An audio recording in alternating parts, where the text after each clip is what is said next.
हेला charge भी अमिता कर्म आके जाएगी बिजुली 100 यूनिट अधिका खर्च हम नवीन बाबू कहते मुझे 100 देवी 24 वर्ष तो नहीं दे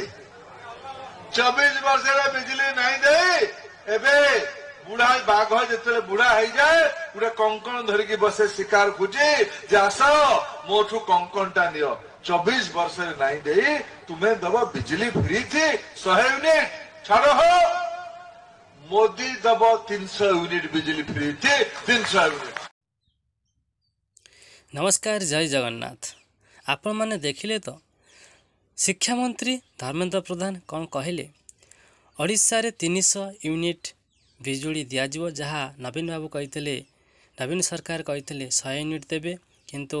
पूर्व निर्वाचन आगरू कहते किंतु निर्वाचन आगरू धर्मेंद्र प्रधान निजे कहते 300 यूनिट मोदी सरकार देवे बोली। तो मोदी सरकार एवं ओडिशा रे बीजेपी सरकार आसी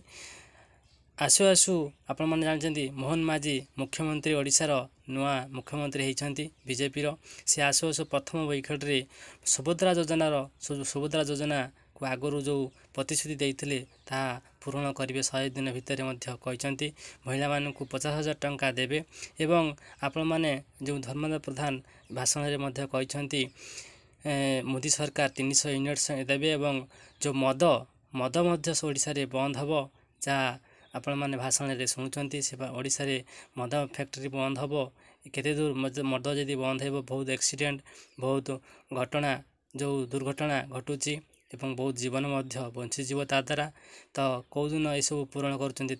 देखा रहा बाकी एत कही रोच जय जगन्नाथ जहाँ सरकार प्रथम आक्शन अच्छा सब काम होली ओडिशावासी विश्वास एवं भरसा एत कही रोचु जय जगन्नाथ। आपण दिन शुभमय हो यही कामना कर रोचु जय जगन्नाथ।